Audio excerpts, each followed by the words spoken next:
नमस्कार दोस्तों, स्वागत है आपके अपने यूट्यूब चैनल ज्ञान फॉर एग्जाम में। आपके लिए जो एग्ज़ाम का booster dose BPSC group D को लेकर के चलाया जा रहा था, उसी सीरीज को आज कंटिन्यू करते हुए आज हम लोग का ये तीसरा नंबर का क्लास है। यहाँ पर पीडीएफ में 1 लिखा हुआ है, तीसरा नंबर का क्लास है। इससे पहले 2 क्लास ऑलरेडी भारत का भूगोल ज्योग्राफी का कराया जा चुका है। अगर आपने नहीं देखा है तो उसे ज़रूर देख लेंगे।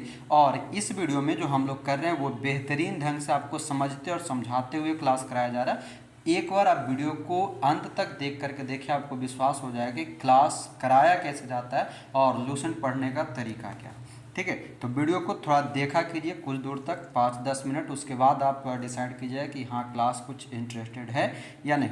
बाकी आपको रह गया ये सभी क्लासेज के नए बैच हैं, आप इन सभी में ज्वाइन कर सकते हैं। ज़्यादा हम आपका टाइम नहीं लेंगे इन सभी में, बस ज़्यादा जानकारी के लिए आप इस नंबर पे संपर्क कर लेंगे। ये जो क्लास है, ये क्लास का आपका जो लूसेंट का सबसे लेटेस्ट एडिशन 14वां संस्करण 2021 जो कि मार्च 2022 के आसपास में आया था, उससे कराया जा रहा है। और ज्योग्राफी का ये तीसरा क्लास है। ऑलरेडी हम लोगों ने 2 क्लास कर लिया है और तीसरा क्लास में आज हम लोग जो करेंगे वो चैप्टर नंबर 4 से करेंगे। ठीक है, चैप्टर नंबर 4 आज हम लोगों का इंपॉर्टेंट रहेगा, तो वीडियो में लास्ट तक बने रहेंगे और पूरा देखेंगे। वीडियो पसंद आने पर लाइक शेयर कमेंट जरूर करेंगे। और आप लोगों का रिस्पांस अच्छा रहा है, इसलिए हम ये अच्छे अपनी मेहनत के साथ आपका ये कराते चलेंगे और आप लोग भी वीडियो को शेयर करते रहें। तो आइए चलते हैं, अब क्लास को आगे बढ़ाते हैं। आज के क्लास में हम लोग देखेंगे भारत के प्रमुख झील। इससे पहले हम लोग पढ़े थे भारत के नदी, तो आइए तो 2-3 गो क्वेश्चन पूछते हैं पहले भारत के नदी से, उसके बाद आगे हम लोग करेंगे भारत के प्रमुख झील। जिनको आएगा वो कमेंट में आंसर डालिएगा, ठीक ना, बोलिएगा आप बीच में, कोई नहीं, बस कमेंट में आंसर कीजिएगा। सबसे पहला बताइए कि हम लोग पढ़े थे कि दक्षिण गंगा किस नदी को कहा जाता है? तीसरा चैप्टर में हम लोग पढ़े थे, कमेंट में बताइए जरा। गोदावरी को दक्षिण गंगा कहा जाता है। दक्षिण की गंगा किसको कहा जाता है? कावेरी। कमेंट में आगे एक बताएंगे कि बेन गंगा एक नदी है जो सहायक नदी है किसका? गोदावरी का। हाँ, एक हम लोग पढ़े थे हेमावती किसका सहायक नदी है?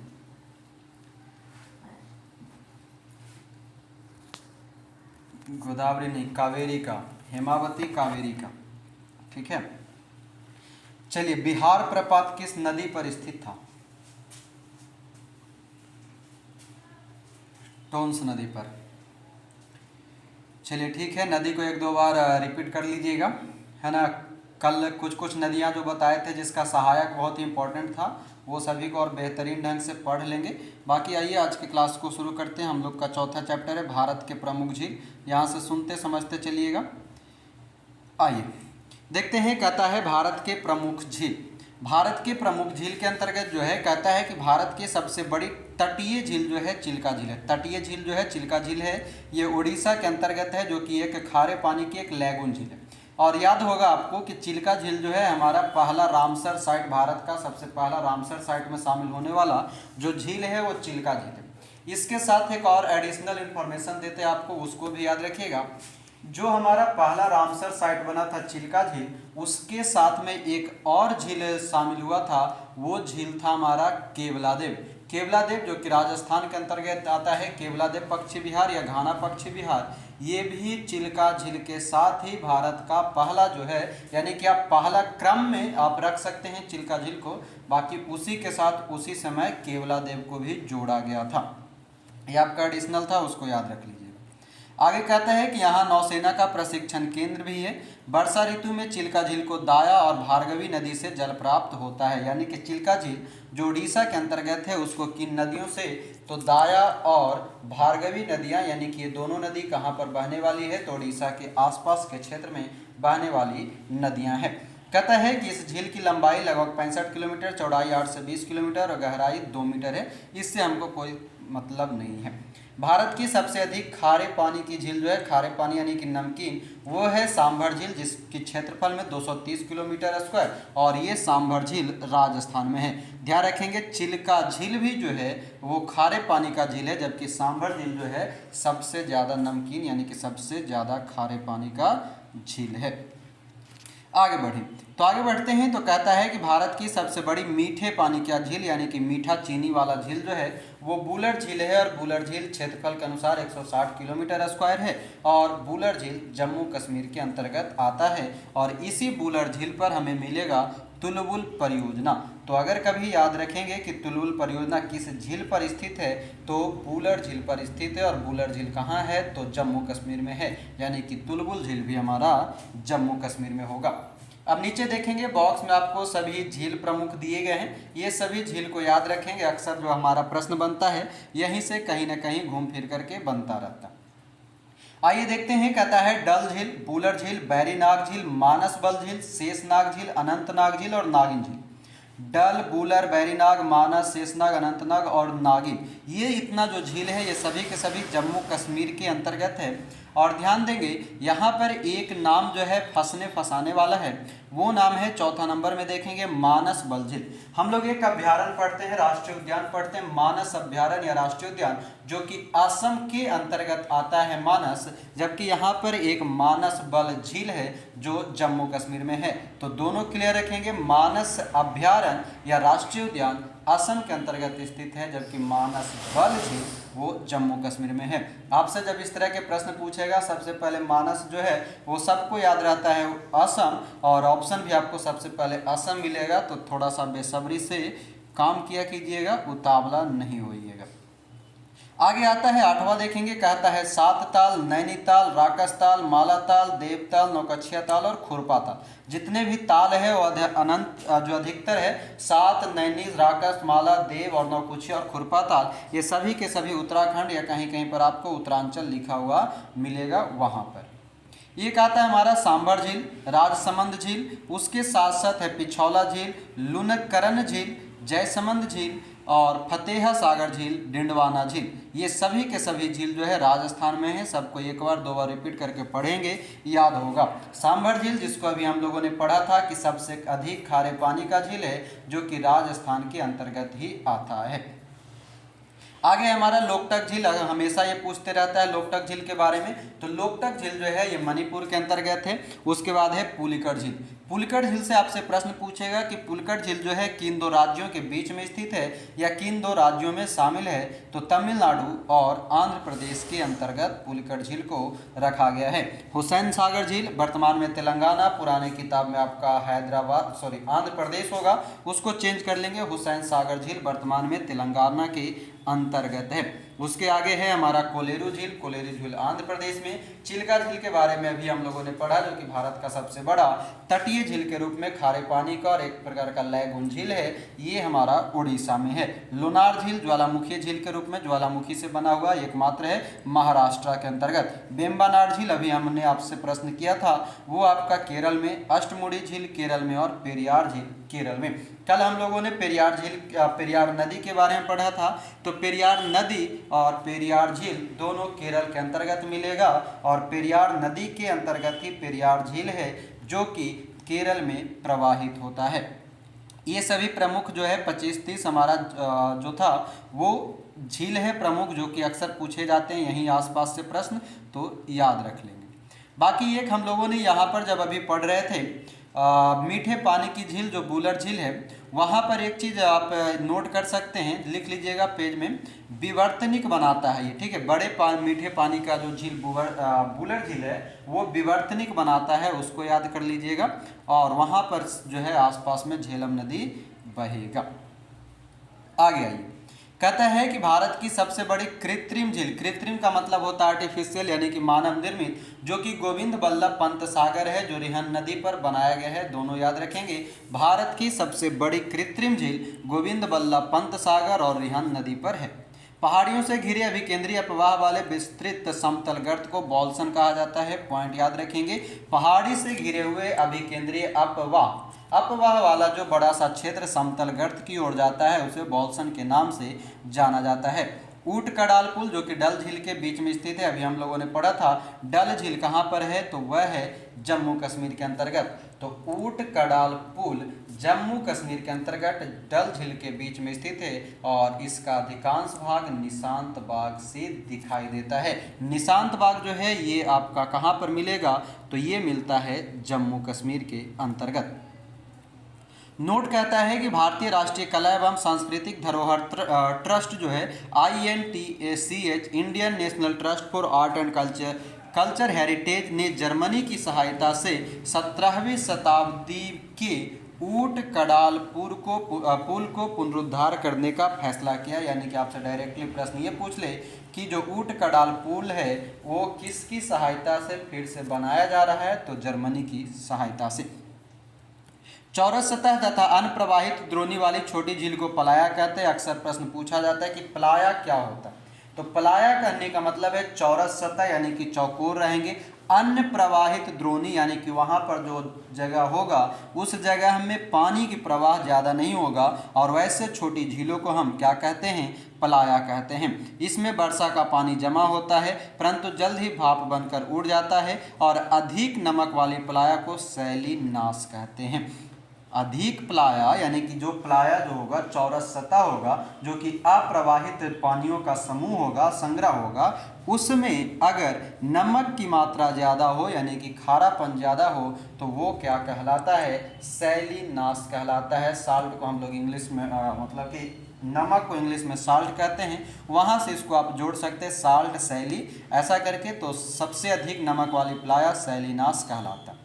प्लाया को ही अरब रेगिस्तान में खवारी तथा ममलाहा तथा सहारा में सिट कहा जाता है। ये पॉइंट याद रखिएगा।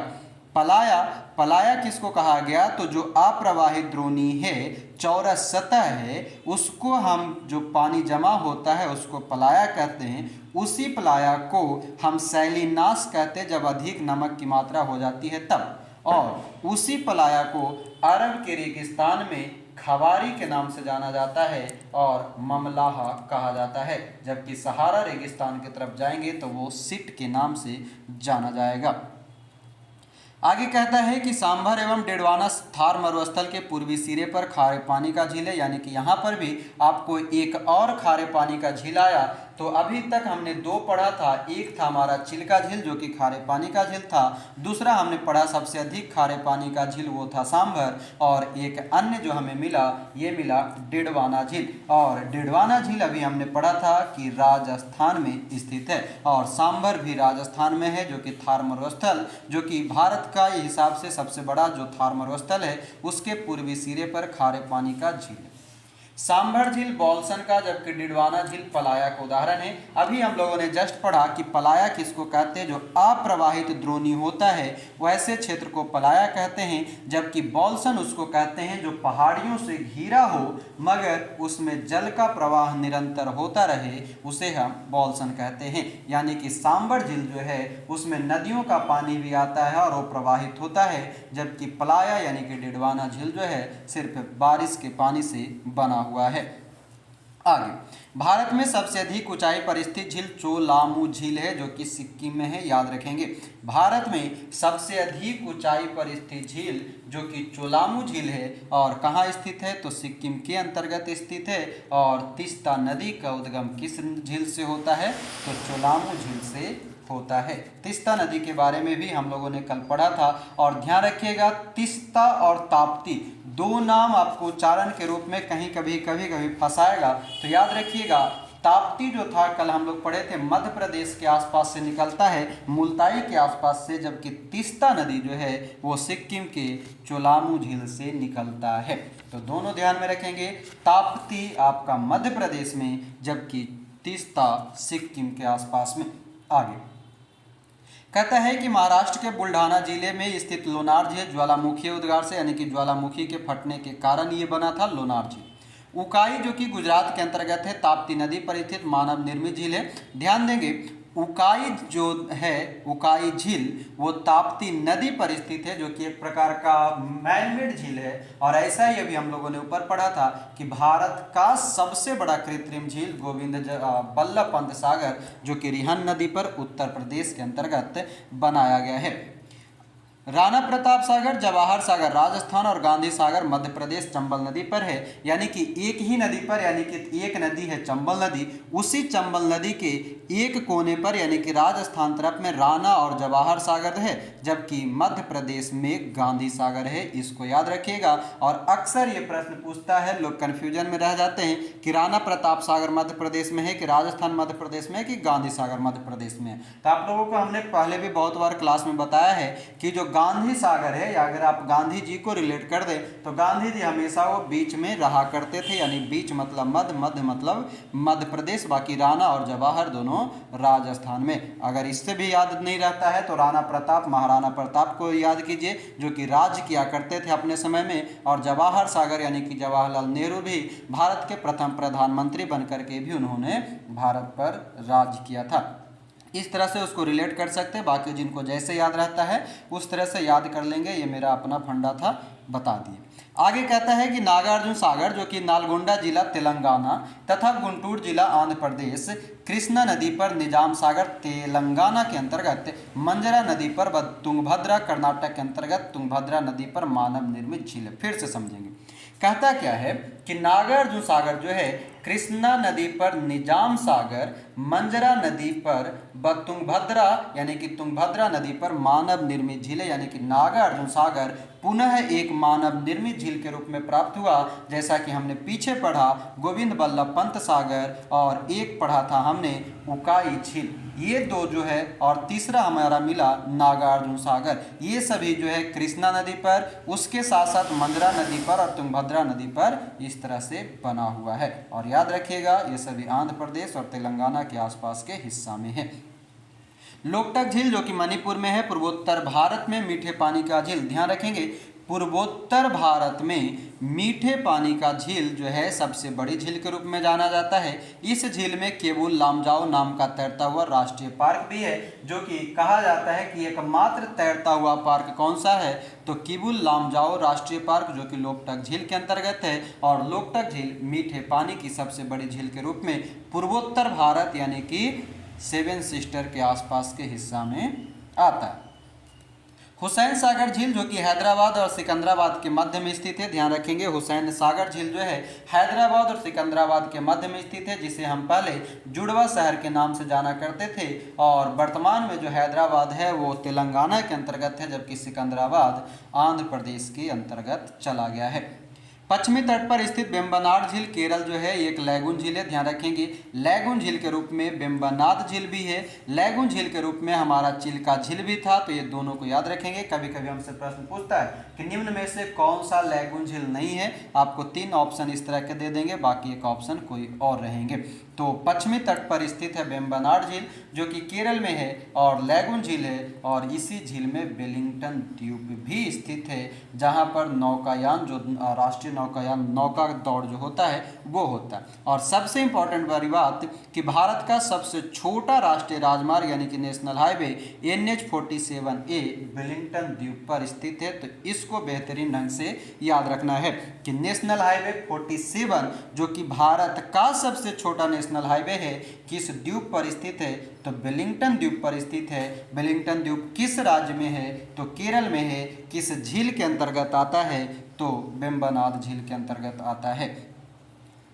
पूर्वी तट पर स्थित पुलिकट झील भारत की दूसरी सबसे बड़ी लैगून झील है। ध्यान देंगे, अब फिर से एक नया झील आया, पुलिकट झील, जो कि दूसरी सबसे बड़ी लैगून झील है। यानी कि कहने का मतलब ये हुआ कि भारत का सबसे बड़ा लैगून झील चिल्का झील, दूसरा में जो आता है वो पुलिकट झील, जो कि अभी हम लोगों ने पीछे पढ़ा था कि आंध्र प्रदेश और तमिलनाडु के दोनों के हिस्सा में आता है। और तीसरा हमने एक लैगून झील पढ़ा, वेम्बनाड झील। यानी कि लैगून झील अभी हमें 3 मिल चुका है, चिल्का, वेम्बनाड और पुलिकट। यानी कि अब हमारा चौथा ऑप्शन अगर कोई और दे दे तो हमें ये 3 याद रहना चाहिए लैगून का। कौन कौन सा, चिल्का, वेम्बनाड और पुलिकट। इस 3 को हम छाट लेंगे, बाकी चौथा जो भी रहेगा वो हमारा लैगून झील के अंतर्गत नहीं होगा।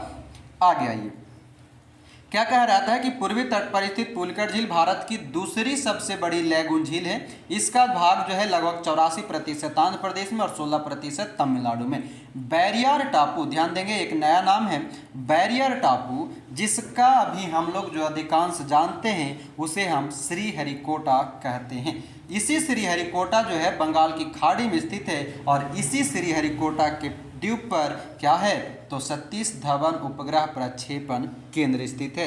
तो अगर कभी भी हमसे ये प्रश्न पूछ दे कि श्री सतीश धवन जो उपग्रह प्रक्षेपण केंद्र है वो किस टापू या द्वीप पर है और श्रीहरिकोटा द्वीप न रहे, तब हम किसको आंसर करेंगे, बैरियर टापू को आंसर करेंगे। किसको, बैरियर टापू को आंसर करेंगे। अगला हमारा पुलिकट झील के जल का मुख्य स्रोत अरानी, कालंजी एवं स्वर्णमुखी नदियां हैं। यानी कि पुलिकट झील में जो नदी कहाँ कहाँ से आता है तो एक अरानी नदी है, एक कालंजी नदी है और एक स्वर्णमुखी नदी है। इन 3 नदियों से मिलकर के पुलिकट झील बना हुआ है। बंकिंघम नहर पुलिकट झील के पश्चिम हिस्से में है, ध्यान रखिएगा। ये बंकिंघम नहर है जो भारत के अंतर्गत है, पुलिकट झील के पश्चिमी हिस्सा में है। बंकिंघम पैलेस, बंकिंघम शहर ये विदेशों में है, यानी कि वो दूसरा है और ये सिर्फ एक नहर है बंकिंघम नहर जो कि पुलिकट झील, और पुलिकट झील हमने जाना कि आंध्र प्रदेश और तमिलनाडु के हिस्सा में है। कहता है कि पुलिकट झील के आंध्र प्रदेश नल्लौर जिला वाले हिस्से में 1976 ईस्वी में, तमिलनाडु वाले हिस्से में 1980 में एक पक्षी अभ्यारण्य भी स्थापित किया गया है। यानी कि पुलिकट झील पर 2 पक्षी अभ्यारण्य भी है, एक आंध्र प्रदेश के नल्लौर जिला में जो कि 1976 में बना और दूसरा तमिलनाडु के तिरुवल्लुवर जिला में जो कि 1980 में एक पक्षी अभ्यारण्य के रूप में स्थापित किया गया। तो ये था हमारा पूरे अभी तक के झील से संबंधित जो कुछ भी इम्पोर्टेंट था वो। उम्मीद करेंगे हमने समझाने का प्रयास किया है, जो कुछ ज़रूरत की चीज़ें था उसको हमने रिपीट कर दिया ताकि आप उसको फिर से रिकॉल कर सकें। आगे जो अब हमारा है वह है भारत के कुछ प्रमुख जलप्रपात। ये छोटा सा पॉइंट है तो देखेंगे। भारत के प्रमुख जलप्रपात की अगर बात किया जाए तो कहता है कि कुंचिकल जलप्रपात भारत में सबसे ऊंचा जलप्रपात है। ध्यान देंगे, भारत में सबसे ऊंचा जलप्रपात के रूप में कुंचिकल जलप्रपात को जाना जाता है जो कि कर्नाटक की बराही नदी पर है। और आगे कहता है कि कावेरी नदी पर तमिलनाडु में होंगेनकल जलप्रपात तथा कर्नाटक राज्य में भारचुक्की और बालमुरी जलप्रपात है। यानी कि एक ही नदी पर 3 जलप्रपात हैं, एक होंगेनकल, दूसरा भारचुक्की, तीसरा बालमुरी। होंगेनकल जो है कावेरी नदी जब तमिलनाडु से गुजरता है वहाँ पर बनता है, तमिलनाडु के अंतर्गत होंगेनकल जलप्रपात और कर्नाटक के अंतर्गत कावेरी नदी पर भारचुक्की और बालमुरी जलप्रपात। अब आगे देखेंगे, बॉक्स में कुछ दिया गया है जिसमें कहता है सबसे पहले कुंचिकल जलप्रपात। कुंचिकल जलप्रपात जो कि बराही नदी पर है, कर्नाटक में स्थित है और इसकी ऊंचाई कुल कितना है 455 मीटर है। मगर ध्यान देंगे कहीं कहीं पर आपको एक और प्रश्न दिखाई देता है, उसको कहा जाता है जोग या गरसोप्पा जो कि सबसे ऊंचा या सबसे बड़ा जो कहा जाता है। मगर ध्यान रखेंगे जोग, गरसोप्पा और कुंचिकल में अंतर क्या है। जो कुंचिकल जलप्रपात है अगर वो ऊपर चोटी से गिरता है तो वो सीढ़ी नुमा टाइप पे गिरता, इसलिए उसकी ऊंचाई जो है कभी कभी वो उसको नहीं मानता है। मगर जो जोग गरसोप्पा है वो अपने ऊपर से डायरेक्ट नीचे गिरता है और इसकी ऊंचाई जोग गरसोप्पा का 255 है जबकि कुंचिकल का 455 है, सीधे 200 के आसपास ज़्यादा है। तो ध्यान रखेंगे भारत का सबसे ऊंचा जो जलप्रपात है वो कुंचिकल जलप्रपात है। अगर कुंचिकल ऑप्शन में नहीं रहेगा उसके बाद आप जोग गरसोप्पा पर जा सकते हैं। मगर ध्यान दीजिए यहाँ पर दूसरे नंबर पे एक दूध सागर जलप्रपात भी आपका दिया हुआ है जो कि मांडवी नदी पर, कहाँ पर, मांडवी नदी पर गोवा में स्थित है 310 मीटर। यानी कि जोग गरसोप्पा जो हमारा पहले हुआ करता था उससे पहले भी अब 2 अन्य जो है जलप्रपात, एक कुंचिकल जलप्रपात जो कि बराही नदी पर और दूसरा दूध सागर जलप्रपात मांडवी नदी पर गोवा में 310 मीटर है। ये दोनों में जो दूध सागर और कुंचिकल का अंतर सिर्फ वही है कि ये सभी सीढ़ी नुमा गिरता सॉरी, जबकि जो जोग गरसोप्पा जो है ये डायरेक्टली नीचे गिरता है और उसकी कुल ऊंचाई 255 मीटर है।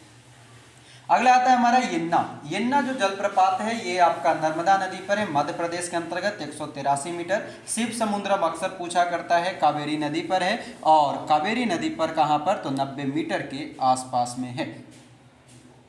उसके बाद है गोकक जो कि गोकक नदी पर कर्नाटक में ही 55 मीटर है। पाइकारा जलप्रपात जो कि नीलगिरी क्षेत्र में तमिलनाडु में है, कौन सा, पाइकारा। पायकारा जलप्रपात नीलगिरी क्षेत्र में तमिलनाडु के अंतर्गत, चुलिया जलप्रपात चंबल नदी पर राजस्थान 18 मीटर। उसके बाद है पुनासा, पुनासा जो जलप्रपात है वो चंबल नदी पर राजस्थान के आसपास में 12 मीटर है। बिहार जो जलप्रपात है, ध्यान देंगे बिहार जलप्रपात का नाम है और ये बिहार राज्य से संबंध नहीं है। बिहार जलप्रपात राजस्थान में बहने वाली एक नदी है, टोंस नदी, जिसके ऊपर स्थित है। तो याद रखेंगे बिहार जलप्रपात किस नदी पर है, टोंस नदी पर है और ये कहाँ है, तो राजस्थान के अंतर्गत 100 मीटर ऊंची जलप्रपात है। धुआंधार जलप्रपात कल भी हम लोगों ने चर्चा किया था, मध्य प्रदेश के अंतर्गत जबलपुर के आसपास में नर्मदा नदी पर बनता है 10 मीटर का। और हुंड्रू जलप्रपात स्वर्णरेखा नदी पर झारखंड के अंतर्गत 74 मीटर है। तो आपको हमने अंतर समझा दिया। भारत के अंतर्गत जो सबसे ऊंचा जलप्रपात है उसका जोग गरसोप्पा, अधिकांश से अगर पुराना किताब आप लोगों का होगा तो जोग गरसोप्पा दिया होगा और हमने दोनों का अंतर, अगर कुंचिकल आया तो क्यों आया सबसे ऊपर और क्यों ये हुआ, ये हम दोनों आपको अंतर समझा दिए। कुंचिकल जो है सीढ़ीनुमा बनता है जबकि जोग गरसोप्पा डायरेक्टली नीचे आता है। तो ये इतना था आपका जलप्रपात से संबंधित। अब आगे आते हैं, अगला जो हमारा छठा चैप्टर है वह है भारत की जलवायु। और भारत की जलवायु एक महत्वपूर्ण चैप्टर है हमारा, जहां से अक्सर आपको 1-2 प्रश्न पूछा जाता है, जिसमें आप ये जानते होंगे कि सबसे ज़्यादा भारत में वर्षा कैसे होता है, किस मानसून से होता है। उसके बाद एक आप अक्सर सुने होंगे कि जो लौटती हुई मानसून होता है उससे किस राज्य में सर्वाधिक वर्षा होता है। ऐसे प्रश्न जो पूछे जाएंगे वो इसी चैप्टर के प्रश्न हुआ करते हैं, यानी कि भारत की जलवायु। तो आइए देखते हैं भारत की जलवायु के अंतर्गत क्या क्या कहता है। सबसे पहला है हमारा जलवायु।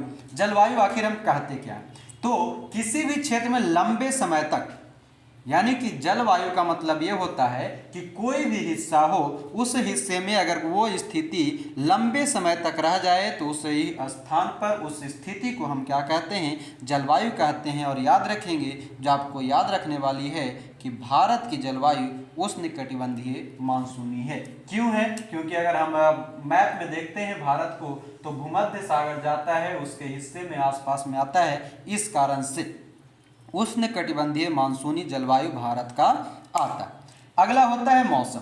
मौसम किसको कहेंगे, तो किसी स्थान पर थोड़े समय के लिए, थोड़े समय के लिए जो आता रहता है। जैसे अभी वर्तमान में बरसात का मौसम आने वाला है या आ चुका है, तब हम उसको क्या कहते हैं, वो कुछ महीने 2 से 3 महीने तक रहेगा, उसके बाद वो बदल जाएगा, फिर ठंड आ जाएगा, बरसात आ जाएगा, ऐसा वो रिटर्निंग चलता रहता है। तो उसको हम बोलते हैं मौसम, है ना। कभी देखते होंगे कि आज धूप है, अगले दिन वो छाव आ जाता है। तो ये जो मौसम है वो एक दिन, एक सप्ताह, 1 महीने, 2 महीने, 3 महीने के हिसाब से आते हैं, ज़्यादा दिन तक नहीं टिकता है। तो वही कह रहा है कि किसी स्थान पर थोड़े समय के लिए या एक दिन, एक सप्ताह की वायुमंडलीय अवस्थाओं को क्या कहा जाता है, मौसम कहा जाता है। भारत में मौसम संबंधी सेवा 1875 में, ये आपका इंपॉर्टेंट है, मौसम संबंधी सेवा 1875 में, जिसका मुख्यालय शिमला में था। ध्यान देंगे 1875 का बात कर रहा है। उसके बाद जब प्रथम विश्व युद्ध हुआ, यानी कि 14 से 18 की कहानी जब खत्म हुई, 1914 से 18 का, उसके बाद मौसम विज्ञान विभाग जो था, मौसम संबंधी सेवा, इसका मुख्यालय शिमला यानी कि हिमाचल प्रदेश से उठा करके महाराष्ट्र के पूना में लाया गया। और अब जो है भारत के मौसम संबंधी मानचित्र कहाँ से प्रकाशित होते हैं, तो पूना से प्रकाशित होता है। क्लियर है, इतना याद रखेंगे। भारतीय जलवायु को मानसून के अलावे प्रभावित करने वाले 2 प्रमुख कारक हैं। ये दोनों कारक जो है हमारा इंपॉर्टेंट है, दोनों कारक को समझेंगे। सबसे पहला है उत्तर में हिमालय पर्वत। अगर हम अपने भारत को देखें तो भारत का जो हिस्सा ये आता है, उसके ऊपर की जो चोटी है, इसमें यहाँ से आपको हिमालय गुजरती हुई दिखाई देगा और नीचे में हमको पता है 3 हिस्सा जो है वो जल होता है। इस कारण से कहता है कि उत्तर में हिमालय पर्वत जो है उसकी उपस्थिति के कारण मध्य एशिया से आने वाली शीतल हवाएं भारत में आ नहीं सकता है। क्या होता है, भारत में आ नहीं सकता, यानी कि भारत में उत्तरी मानसून का ज़्यादा प्रभाव नहीं है, यानी कि हम कह सकते हैं नगण्य। नगण्य का मतलब एक अर्थ से हिंदी में समझ रखिएगा कि नगण्य का मतलब कभी ये नहीं होता कि एकदम है ही नहीं। नगण्य का मतलब होता है थोड़ा बहुत होगा। अगर हम कह दें 0%, अगर आप जीएसटी वगैरह देखे होंगे तो एक शर्त लिखा रहता है 0%। 0% लिखने का मतलब ये है कि जीएसटी काउंसिल जब चाहेगा तब इसमें प्लस माइनस कुछ कर सकता है। उसी प्रकार नगण्य जो शब्द होता है उसका मतलब कभी भी ये नहीं होता कि वो 100% नहीं है, उसमें 99.9 भी नहीं है, तो 0.1 जरूर रहता है, उस शब्द को कहा जाता है नगण्य। अब आगे आइए, कहता है कि उत्तर में हिमालय पर्वत यानी कि इसकी उपस्थिति के कारण मध्य एशिया से आने वाली शीतल हवाएं भारत में नहीं आ पाती है। और दूसरा है दक्षिण में हिंद महासागर। दक्षिण में हिंद महासागर की बात करें तो आप नीचे में देखते होंगे दक्षिण वाले हिस्सा में कि इसकी उपस्थिति एवं भूमध्य रेखा से निकटता, जो भूमध्य रेखा यानी कि विषुवत रेखा यानी कि बीचों बीच से काटने वाली रेखा, जो विषुवत रेखा के यानी कि भूमध्य रेखा के समीपता के कारण उष्णकटिबंधीय जलवायु अपने आदर्श रूप में पाई जाती है। और इसलिए भारत की जलवायु हमने कैसा जाना, तो उष्णकटिबंधीय जलवायु जाना। कहता है कि मानसूनी पवनों द्वारा समय समय पर अपनी दिशा पूर्णतः बदल लेने के कारण भारत में निम्न 4 ऋतु चक्रवत आती है। यानी कि भारत में कुल कितने ऋतु हैं, तो 4 प्रकार के ऋतु। कौन कौन सी? एक होता है हमारा शीत ऋतु, दूसरा होता है ग्रीष्म ऋतु, तीसरा होता है वर्षा ऋतु और चौथा होता है शरद ऋतु, जिसे हम बसंत ऋतु भी कहते हैं। शीत ऋतु का जो समय है वो 15 दिसंबर से 15 मार्च तक यानी कि दिसंबर से मार्च के बीच चलता है। गर्मी वाला जो होता है ग्रीष्म ऋतु वो 16 मार्च से 15 जून तक, वर्षा ऋतु जो है 16 जून से 15 सितंबर और शरद ऋतु 16 सितंबर से 14 दिसंबर, यानी कि ठंडा और बरसात के बीच का जो हिस्सा होता है वो। मगर ध्यान दीजिएगा ये तिथि जो है कभी ऐसा नहीं है कि एक्यूरेट टाइम पर भी आते जाते रहता है, वो मौसम के अनुसार बदलता रहता है। वही नोट में दिया आपका कि ये तिथियां एक सामान्य सीमा रेखा को तय किया गया यानी कि एवरेज है। मानसून पवनों के आगमन और प्रत्यावर्तन में होने वाले विलंब इनको पर्याप्त रूप से प्रभावित करता है। अक्सर आप सुने होंगे कि मौसम विज्ञान ने बताया कि इस दिन मौसम आएगा, मगर आता नहीं है, 2-4 दिन, 1 सप्ताह 10 दिन बाद आता है। तो ये सिर्फ एवरेज एक 12 महीने हमारे पास है, 4 महीने यानी कि 3-3 महीने का उसने एक हिस्सा बांट दिया गया। कहता है कि उत्तरी भारत के मैदानी भागों में यानी कि उत्तरी भारत यानी कि ऊपर का हिस्सा में शीत ऋतु में वर्षा पश्चिमी विक्षोभ या जेट स्ट्रीम के कारण होती है। पॉइंट 1 नंबर का एक जो है पूरा ही इंपॉर्टेंट है, ध्यान रखेंगे। कभी कभी यही प्रश्न आपसे पूछता है कि डायरेक्टली आपसे पूछेगा कि उत्तरी भारत में जो शीत ऋतु में वर्षा होता है उसे क्या कहते हैं। तो एक तो हो गया पश्चिमी विक्षोभ, दूसरा पूछेगा कि पश्चिमी विक्षोभ के कारण भारत में अधिकांश वर्षा किस राज्य में होता है। तो अगर हमारे दिमाग में ये नहीं रहेगा कि उत्तरी भारत, और उत्तरी भारत में अगर राज्यों में पूछा तो राजस्थान सर्वाधिक प्रभावित होता है, तो ये ध्यान रखिएगा। और इसे ही राजस्थान में मावट भी कहा जाता है।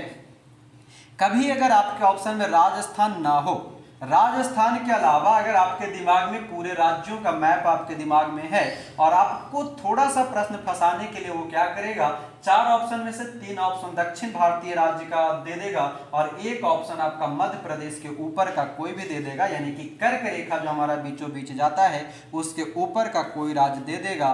तब आप कह सकते हैं कि वही हमारा आंसर होगा। उसमें भी ध्यान रखेंगे, हमने कर्क रेखा बोला, इसका मतलब ये नहीं कि पूर्वोत्तर वाला। पूर्वोत्तर राज्यों को, 7 सिस्टर को यानी कि सिक्किम पश्चिम बंगाल से छोड़कर के उधर के इधर जो भी राज्य होंगे, बिहार का, यूपी का, फिर ऊपर हिमाचल प्रदेश, उत्तराखंड जो भी है, वो सब राज्य हमारे पश्चिमी विक्षोभ के अंतर्गत आ सकते हैं बाई ऑप्शन। बाकी आप ऑप्शन को ध्यान से देखा करेंगे। तो क्लियर है, उत्तरी भारत के मैदानी भाग में जो शीत ऋतु यानी कि ठंडा के समय में जो वर्षा होता है उसे हम पश्चिमी विक्षोभ या जेट स्ट्रीम कहते हैं। आगे कहता है कि जाड़े के दिनों में यानी कि जनवरी फरवरी महीने में तमिलनाडु के तटों पर या कोरोमंडल तट पर वर्षा लौटती हुई मानसून या उत्तरी पूर्वी मानसून के कारण होता है। जब हम लोग पहला क्लास कर रहे थे तब हमने बताया था कि कोरोमंडल तट किसको कहते हैं, तो तमिलनाडु से लेकर के आंध्र प्रदेश तक के हिस्सा को जो होता है उसको हम कोरोमंडल तट कहते हैं। तो आपको प्रश्न घुमा करके भी पूछ सकता है, जरूरी नहीं है कि आपको सिर्फ देगा तमिलनाडु, आपको प्रश्न में ये दे देगा आंध्र प्रदेश से तमिलनाडु के बीच वाले हिस्सा में वर्षा किसके कारण होता है, या फिर दे देगा कोरोमंडल तट पर वर्षा किसके कारण होता है जाड़े के दिनों में, तो लौटती हुई मानसून या उत्तरी पूर्वी मानसून। ये बेहतरीन प्रश्न और बेहतरीन लाइन है, इसको हमेशा के लिए याद रखेंगे। खास करके राज्यों में तमिलनाडु ही देता है और पूछता भी है। बाकी हमको आपको ये दोनों चीज़ बता दी हैं, उतना कॉमन याद रखिएगा। कहता है कि ग्रीष्म ऋतु में असम एवं पश्चिम बंगाल राज्यों में तीव्र आर्द्र हवाएं चलने लगती है, जिनसे गरज के साथ वर्षा हो जाती है। इन हवाओं को पूर्वी भारत में नॉर्वेस्टर, बंगाल में कालवैसाखी, कर्नाटक में चेरी ब्लॉसम, कॉफ़ी वर्षा कहा जाता है, जो कॉफ़ी की कृषि के लिए लाभदायक होता है। आम की फसल के लिए लाभदायक होने के कारण दक्षिण भारत यानी कि केरल में आम्र वर्षा या मैंगो सावर भी कहा जाता है। यहाँ पर आपको 4 से 5 नाम दिखाया दिया, नॉर्वेस्टर, कालवैसाखी, चेरी ब्लॉसम, कॉफ़ी वर्षा, आम्र वर्षा। ये 5 नाम जो है, 5 नाम अक्सर आपसे प्रश्न पूछते रहता है। तो एक अगर कॉमन अगर आप इसमें दिमाग लगाएंगे तो जब भी भारत का ये जो हिस्सा है ये वाला, इस हिस्सा में जाएंगे तो असम का हिस्सा आपको पता है पूर्वोत्तर का हिस्सा है। उसके बाद जो इधर यहाँ पर पश्चिम बंगाल लगता है, वहाँ पर देखेंगे तो पूर्वी भारत के अंतर्गत हमारा बिहार भी आता है, ये भी ध्यान रखिएगा। पूर्वी भारत कह दे या फिर जो है पूर्वोत्तर भारत के अंतर्गत हमारा बिहार आता है। और उसके साथ ये जो यहाँ पर है जितने भी 7 सिस्टर, वो सभी में अगर डायरेक्टली पूछे तो नॉर्वेस्टर। पश्चिम बंगाल में पूछे वही वर्षा कब, ग्रीष्म ऋतु यानी कि गर्मी में होने वाली वर्षा, तो काल वैसाखी। वही वर्षा गर्मी वाला जो वर्षा है अगर वो कर्नाटक में जाकर के बरस जाए तो उसे हम चेरी ब्लॉसम या कॉफ़ी वर्षा कहते हैं। और अगर वही वर्षा चले जाए केरल के तरफ यानी कि दक्षिण भारत के तरफ तो आम्र वर्षा के रूप में जाना जाता है। आगे आइए, कहता है कि उत्तर पश्चिम भारत के शुष्क भागों में ग्रीष्म ऋतु में चलने वाली गर्म एवं शुष्क हवाओं को लू कहते हैं। अब कह रहे उत्तर पश्चिम भारत, उत्तर यानी कि इधर और पश्चिम यानी कि इधर, ठीक है, गुजरात वाला हिस्सा में, तो उसको क्या कहेंगे, हम कहते हैं लू। कहता है कि वर्षा ऋतु में उत्तर पश्चिम भारत तथा पाकिस्तान में उष्ण दाब का क्षेत्र बन जाता है जिसे मानसून गर्त कहते हैं। इसी समय उत्तरी अंतः अभिसरण यानी कि NITC उत्तर की ओर खिसकने लगता है।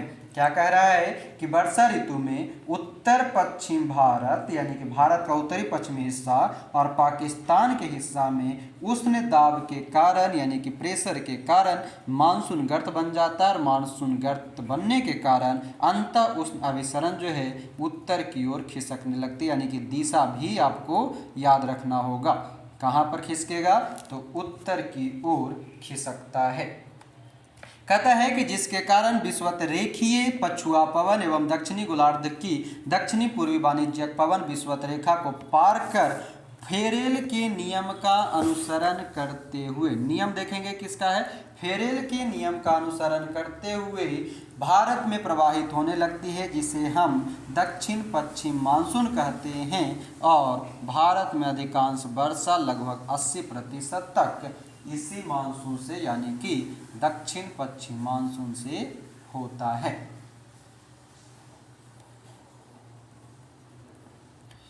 क्लियर है, तो ये समझ गए कि भारत में जो अधिकांश वर्षा होता है वो किस मानसून से, तो दक्षिण पश्चिम मानसून से। आगे कहता है कि भारत की प्रायद्वीपीय आकृति के कारण दक्षिण पश्चिम मानसून जो है कि मानसून भी 2 शाखा में बांटा गया। प्रायद्वीपीय आकृति, प्रायद्वीपीय हमने पहले भी बता चुका है कि 3 भाग पानी से 1 भाग स्थल से। तो भारत का जो प्रायद्वीपीय आकृति होने के कारण अरब सागर की शाखा और बंगाल की खाड़ी के शाखा के रूप में किसको, तो दक्षिण पश्चिम मानसून को बांटा गया। कहता है कि अरब सागर शाखा का मानसून सबसे पहले भारत के केरल राज्य में जून के प्रथम सप्ताह में आता है और यहाँ यह पश्चिमी घाट पर्वत से टकराकर केरल के तटों पर वर्षा कराती है। और इसे हम क्या कहते हैं, मानसून ब्रस्ट या मानसून प्रस्फोट कहते हैं। ध्यान देंगे, अरब सागर से यानी कि इस साइड से पश्चिमी साइड से आने वाली जो हवाएं होती है भारत के केरल राज्य में सबसे पहले प्रवेश करेगा। और पश्चिमी घाट हमने आपको बताया था, गुजरात के हिस्सा से लेकर के नीचे तमिलनाडु के कन्याकुमारी तक के आसपास का हिस्सा, वो सभी पश्चिमी घाट कहलाता है। वहाँ पर केरल के तट पर जब टकराता है तो वो क्या कहलाता है, मानसून ब्रस्ट कहलाता है। गारो खासी एवं जयंतिया पहाड़ियों पर बंगाल की खाड़ी से आने वाली हवाएं यानी कि दक्षिण पश्चिम मानसून की शाखा, ध्यान देंगे गारो खासी जयंतिया आपका पूर्वोत्तर भारत के अंतर्गत मिलेगा, मेघालय के आसपास में। तो कहता है कि गारो खासी और जयंतिया पहाड़ियों पर बंगाल की खाड़ी से यानी कि पूर्वी साइड से आने वाली वर्षा जो कि दक्षिण पश्चिम मानसून की एक शाखा होती है, जिसके कारण अधिक वर्षा होती है। और आपको पता है कि मासिन राम जो कि मेघालय में है, विश्व में सर्वाधिक वर्षा प्राप्त करने वाला स्थान है। इससे पहले चेरापूंजी हुआ करता था, वर्तमान में मासिन राम है। तो मासिन राम याद रखेंगे, पुराने किताब कभी या क्वेश्चन कभी बनाएंगे तो उसमें कहीं कहीं आपको चेरापूंजी दिख जाएगा, जो बहुत पुराना हो चुका है। आगे कहता है मानसून की अरब सागर शाखा तुलनात्मक रूप से अधिक शक्तिशाली होती है, यानी कि बंगाल की खाड़ी और अरब सागर के दोनों के मानसून में जो अरब सागर वाला है वो अधिक शक्तिशाली होता है। दक्षिण पश्चिम मानसून द्वारा लाए गए आर्द्रता का 65% और अरब सागर से एवं 35% भाग बंगाल की खाड़ी से आता है। दक्षिण पश्चिम मानसून द्वारा जो आर्द्रता है वो 65% अरब सागर से, जबकि बंगाल की खाड़ी मात्र 35% है। अरब सागरीय मानसून की एक शाखा सिंध नदी के डेल्टा, ध्यान देंगे अरब सागर का ही एक मानसून की शाखा जो है सिंध नदी की, सिंध या सिंधु नदी के डेल्टा क्षेत्र से आगे बढ़कर राजस्थान के मरुस्थल से होती हुई सीधे हिमालय पर्वत से जा टकराती है और एवं धर्मशाला, धर्मशाला मतलब कहाँ, हिमाचल प्रदेश, धर्मशाला के निकट अधिक वर्षा कराती है। राजस्थान में इसके मार्ग में अवरोध न होने के कारण वर्षा का अभाव पाया जाता है, क्योंकि अरावली पर्वत जो है, जो सिंध की नदी से जो शाखा जाता है अरावली पर्वत का, वहाँ पर कोई रुकावट नहीं होने के कारण वो राजस्थान में वर्षा नहीं हो पाता है। सीधे हिमाचल प्रदेश की वादियों में जब वो टकराता है धर्मशाला के आसपास में, तब वहाँ पर जाकर के बरस जाता है। आगे यहाँ पर कुछ दिया गया है कि मौसम के अनुसार वार्षिक वर्षा का वितरण, यानी कि भारत के अंतर्गत जो कुछ भी वर्षा होता है किस मौसम में कितना वर्षा होता है। जो सबसे अधिक किसका है तो लगभग 73.7% दक्षिण पश्चिम मानसून जो कि जून से सितंबर के आसपास में होता है। परवर्ती मानसून जो कि अक्टूबर से दिसंबर 13.3%, पूर्व मानसून काल मार्च से मई में 10% और शीत ऋतु या उत्तर पश्चिम मानसून जो कि आखिरी में होता है वो 2.6% जनवरी फरवरी में। तमिलनाडु पश्चिमी घाट के पर्वत वृष्टि छाया क्षेत्र में पड़ता है, ये लाइन ही डायरेक्ट याद रखिएगा, ठीक ना।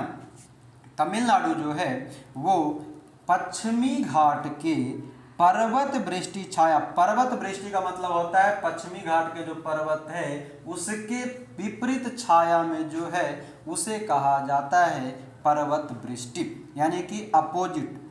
अगर आप खड़ा है आपके अपोजिट, जो जैसे कि मेरा ये जो इधर प्रतिबिंब बन रहा है ये वृष्टि छाया कहलाएगा, ठीक है। तो कहता है कि तमिलनाडु पश्चिमी घाट के पर्वत वृष्टि छाया क्षेत्र में पड़ता है, यहाँ दक्षिण पश्चिम मानसून का काफ़ी कम वर्षा होता है। अब समझ में आया क्यों कम वर्षा होता है, क्योंकि पश्चिमी घाट और पश्चिमी घाट में हम लोगों ने अनाईमुड़ी, दोदा बेटा, कलसुकबाई, कुद्रेमुख जैसे पर्वतों पहाड़ों के बारे में पढ़ा है। ये सभी इतने ऊंचे हैं कि इधर से अरब सागर से जाने वाली बारिश जो होता है मानसून, उसको वहीं पर रोक करके वहीं से वर्षा कराते हुए इधर से घुसेगा महाराष्ट्र गुजरात वाला हिस्सा से, और इस हिस्सा में आते हुए इधर बारिश करा जाता है। और जब ये फिर रिटर्न आता है तो इधर से बंगाल की खाड़ी से होते हुए हिस्सा लेते हुए रिटर्न आता है। और यहाँ पर आने के बाद जो इस साइड में जो कार्डमम की पहाड़ी और जो इस साइड में नीलगिरी के तरफ की जो पहाड़ी है, चाहे वो उड़ीसा के आसपास का हिस्सा हो या कोरोमंडल तट का हिस्सा हो, वहाँ पर आकर के यहाँ पर टकराने के बाद नीलगिरी पहाड़ी जो है उसके साइड में, उससे टकराने के बाद फिर तमिलनाडु में उत्तर पश्चिम मानसून के रूप में वर्षा करा देता है, जिसे हम लौटती मानसून